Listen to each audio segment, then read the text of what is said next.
कांग्रेस विधायक कुणाल चौधरी ने शिवराज सरकार पर निशाना साधा है। कुणाल चौधरी ने कहा कि शिवराज सरकार ने मंडी अधिनियम में संशोधन किया है जो कि किसानों के साथ धोखा है। उन्होंने कहा कि व्यापारी किसानों से मनमाने दाम पर खरीदेंगे और उनका शोषण करेंगे। मध्य प्रदेश सरकार लगातार किसान और मजदूर विरोधी निर्णय लिए जा रही है। अभी फिर एक निर्णय लिया गया है, मंडी अधिनियम में संशोधन का निर्णय लिया गया। लगातार मध्य प्रदेश के अंदर जिस प्रकार की स्थितियां, ये प्रदेश किसानों का प्रदेश है और मंडियों की जो स्थापना करी गई थी वो सुरक्षा कवच देने के लिए करी गई थी। सही भुगतान किसानों को मिले, उसकी उपज का सही दाम मिले, उसकी उपज सही जगह पे बिक पाए। पर लगातार जब से शिवराज जी की ये चौथी पारी की सरकार आई है, लगातार किसान और मजदूर विरोधी निर्णय लिए जा रहे। कुछ दिन पहले अभी उन्होंने कहा था कि यहाँ पे मजदूरों का जो बिल है, श्रमिक कानून, उसमें बदलाव करे तो चंद उद्योगपतियों के हाथ में चीजें दी थी। आज वही कानून के अंदर बदलाव करते हुए मंडियों के अंदर इन्होंने अधिनियम में संशोधन करा।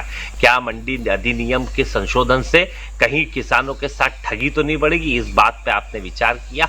क्या आपने किसी सदन के अंदर इस पे निर्णय लेने के पहले कहीं ना कहीं आपने लोगों से चर्चा करी? 30 दिन का अधिनियम बनता है, लोगों के सुझाव आते हैं, किसानों के जनप्रतिनिधि बैठते हैं और कहीं ना कहीं बड़े विस्तृत चर्चा के बाद नियम और अधिनियम बनाने की जरूरत है। पर लगातार कोरोना के इस काल में पिछले दरवाजे से चोरी छुपके और कोरोना की आड़ के अंदर चंद व्यापारियों के लिए आप सरकार चलाने का काम कर रहे हैं। शिवराज जी, ये किसानों के साथ आप धोखा कर रहे हैं। आप अपने आप को किसान पुत्र कहते हैं और किस प्रकार से किसान के साथ धोखा कर रहे हैं। मंडियां किसानों के लिए बनी थी, उनके व्यवसाय के लिए नहीं बनी थी। मंडियों का प्रथम अधिकार मंडियों पे होता है तो वो किसानों का होता है। आज किसान वैसे ही परेशान है। आपके राज में आते ही किसान की ना तो फसलों के दाम मिल रहे हैं, ना किसान की गेहूं की सही खरीदी हो पा रही है। स्पष्ट रूप से किसान विरोधी नीति आपकी देखने को मिल रही है। लगातार 3-3, 4-4, 5-5 दिन से किसानों की ट्रॉलियां खड़ी हुई है,